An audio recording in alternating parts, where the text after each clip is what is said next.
सफ़ा नंबर 121, सबक 15, पहली जंग आज़ादी का सिपा सालार। आमिर आज बहुत खुश था। उसके स्कूल में यौम आज़ादी का जश्न मनाया जा रहा था।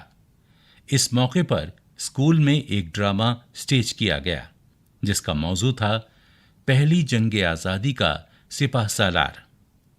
इस ड्रामे में बहादुर शाह जफर की जिंदगी के हालात पेश किए गए थे। आमिर ने भी इस ड्रामे में हिस्सा लिया। ड्रामा बहुत पसंद किया गया और सबने तलबा की बहुत तारीफ की। आमिर के अब्बू भी प्रोग्राम देखने गए थे। घर लौटकर उन्होंने आमिर को मुबारकबाद दी। आमिर ने कहा, अब्बू, मैं 1857 की जंग आज़ादी के बारे में और मालूमात हासिल करना चाहता हूँ। मुझे इसके बारे में कुछ बताइए। सफ़ा नंबर 122। अब्बू ने जवाब दिया, बेटा, ये एक लंबी कहानी है। बस यूं समझ लो कि अंग्रेज अपने नापाक इरादों के साथ हिंदुस्तान में दाखिल हुए, ताजिर बनकर आए, ईस्ट इंडिया कंपनी कायम की, अपने मुल्क का माल यहां बेचने लगे और यहां की चीजें औने पौने दामों खरीद कर अपने मुल्क ले जाने लगे। धीरे धीरे वो बाज हिंदुस्तानी सनतों के मालिक बन बैठे। अपनी चालाकी और मक्कारी से उन्होंने मुल्की इंतजामात अपने हाथ में ले लिए। 1837 में जब बहादुर शाह जफर को बादशाह बनाया गया तो मुगलों की हुकूमत नाम की रह गई थी।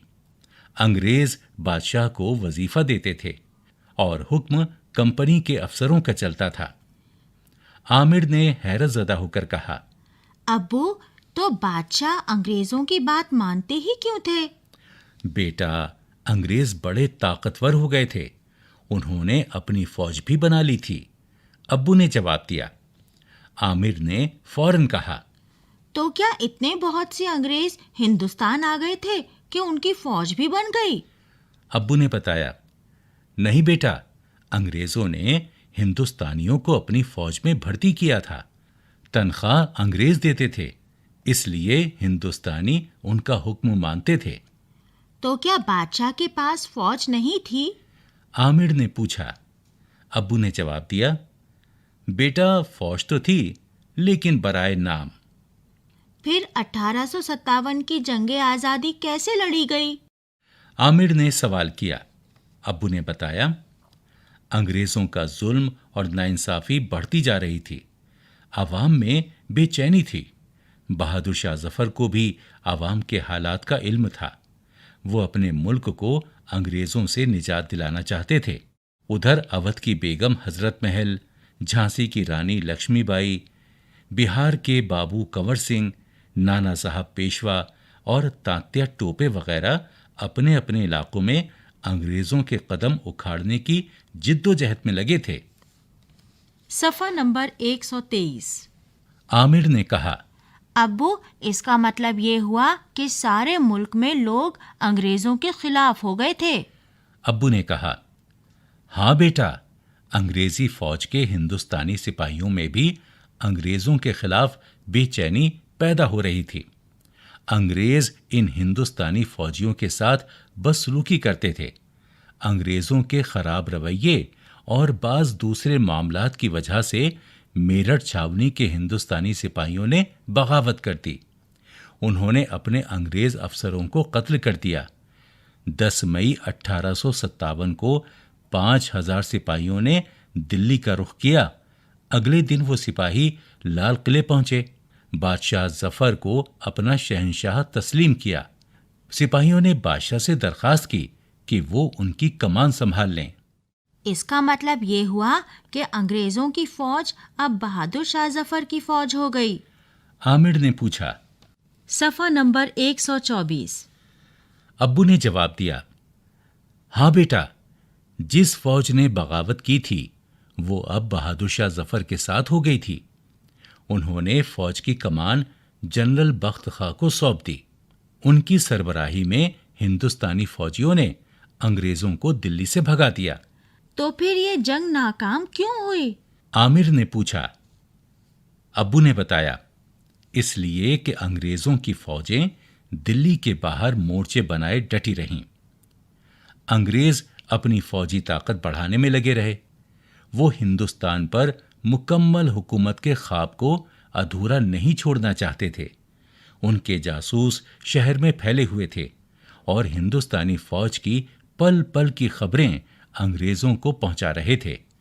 हिंदुस्तानी सिपाहियों ने 5 महीने तक डटकर अंग्रेजों का मुकाबला किया, लेकिन ये फौज मुनज़्ज़म ना थी।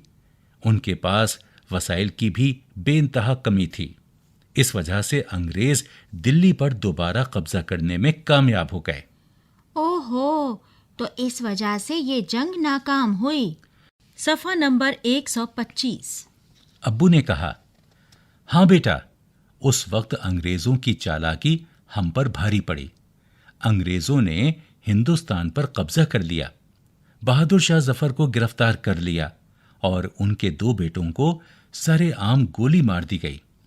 अंग्रेजों ने आज़ादी की इस जंग को गदर का नाम दिया। बहादुर शाह जफर पर मुकदमा चलाकर उन्हें बगावत का जिम्मेदार करार दिया और जिला वतन करके उन्हें रंगून भेज दिया। अपने वतन से दूर? आमिर ने पूछा। अब्बू ने कहा, हाँ बेटा, बहादुर शाह जफर को अपने वतन से बहुत मोहब्बत थी। वो हिंदुस्तान वापस आना चाहते थे, लेकिन अंग्रेजों ने उनकी एक नहीं सुनी। बहादुर शाह जफर ने ये ख्वाहिश भी जाहिर की कि उनकी मौत के बाद उनको हिंदुस्तान में दफन किया जाए। अंग्रेजों ने उनकी ये ख्वाहिश भी पूरी नहीं की। 9 नवंबर 1862 को उनकी वफात हुई और उन्हें रंगून ही में दफन कर दिया गया। आमिर ने पूछा, तो इसका मतलब ये हुआ कि बहादुर शाह जफर अपने वतन आ ही ना सके? अब्बू ने कहा, हाँ बेटा, नेताजी सुभाष चंद्र बोस ने अपनी आज़ाद हिंद फौज के साथ पहली जंग आज़ादी के इस सिपाह सालार के मज़ार पर हाजिरी दी। उन्होंने इस ख्वाहिश का इजहार किया कि उनके बाक़ियात हिंदुस्तान ले जाए जाएं। इस तरह बहादुर शाह जफर की रहनुमाई में आज़ादी की जो जंग शुरू हुई थी, वो 15 अगस्त 1947 को कामयाबी से हमकिनार हुई। इसकी याद में आज तुम्हारे स्कूल में जश्न मनाया गया। इसकी याद में आज तुम्हारे स्कूल में जश्न मनाया गया। अब्बू, आपने बड़ी अच्छी मालूमात फराहम की। मैं ये सब बातें अपने दोस्तों को बताऊंगा, वो भी सुनकर खुश हो जाएंगे। आमिर ने कहा। सफ़ा नंबर 126। मश्क, लफ्ज़ और मानी। मौजू, वो मसला जिसे बुनियाद बनाकर कुछ कहा लिखा जाए। सिपाह सालार, फौज का सरदार। हैरत ज़दा, हैरान। बराए नाम, ना होने के बराबर। निजात, छुटकारा, रिहाई। बगावत, नाफरमानी, गदर। सरबराही, सरदारी। बदसलूकी, बुरा बर्ताव। मुनज़्ज़म, बाकायदा। वसाइल, ज़राए, वसीले की जमा। सरेआम, अवाम के सामने। गदर, बगावत, हंगामा। जिला वतन, देश से निकाला हुआ। बाक़ियात, बची हुई चीज़ें, हड्डियाँ। हम किनार होना, मिलना। फराहम करना। बहम पहुंचाना, जमा कर देना। सफ़ा नंबर 127। गौर कीजिए। बहादुर शाह जफर की रहनुमाई में जिस जंग आज़ादी का आगाज हुआ था, उसमें हिंदुओं और मुसलमानों ने इत्तेहाद की एक गैर मामूली मिसाल कायम की थी। सोचिए, बताइए और लिखिए। 1. आमिर ने जिस ड्रामे में हिस्सा लिया उसका मौजू क्या था? 2. मुल्क में अंग्रेजों के खिलाफ और कौन कौन लोग जिद्दोजहद कर रहे थे? 3. मेरठ के सिपाहियों ने लाल किला पहुंचकर बहादुर शाह जफर से क्या दरखास्त की? 4. अंग्रेज दिल्ली पर कब्जा करने में किस तरह कामयाब हुए? 5. बहादुर शाह जफर को रंगून क्यों भेजा गया? 6. नेताजी सुभाष चंद्र बोस ने उनके मज़ार पर किस ख्वाहिश का इजहार किया था? यहाँ दिए हुए जुमलों को सबक के मुताबिक सही लफ्ज़ों से पुर कीजिए। बदसलूकी, मुकदमा, मुल्की, कमान, जंग आज़ादी। 1. मैं 1857 की खाली जगह के बारे में और मालूमात हासिल करना चाहता हूँ। 2. अपनी चालाकी और मक्कारी से उन्होंने खाली जगह इंतजामात अपने हाथ में ले लिए। 3. अंग्रेज इन हिंदुस्तानी फौजियों के साथ खाली जगह करते थे। 4.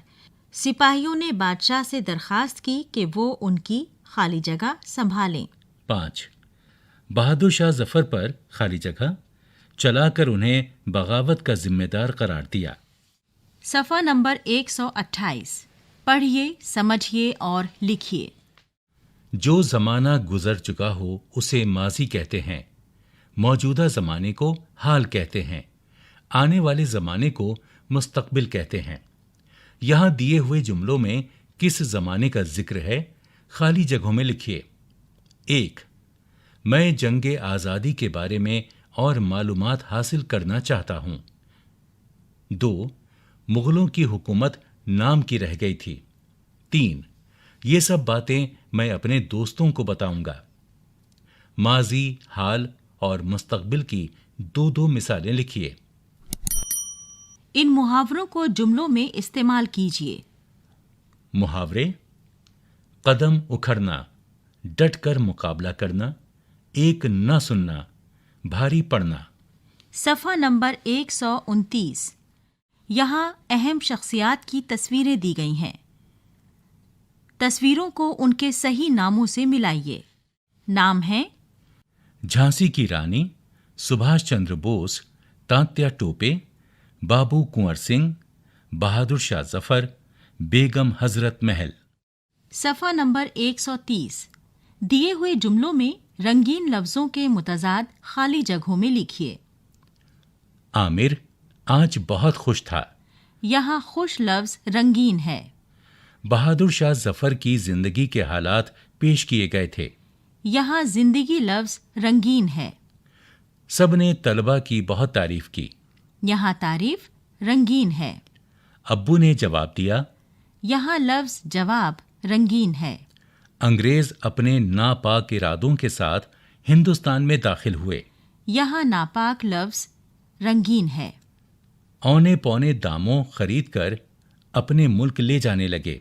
यहाँ लफ्ज़ खरीद रंगीन है। पहली जंग आज़ादी 1857 पर 5 जुमले लिखिए।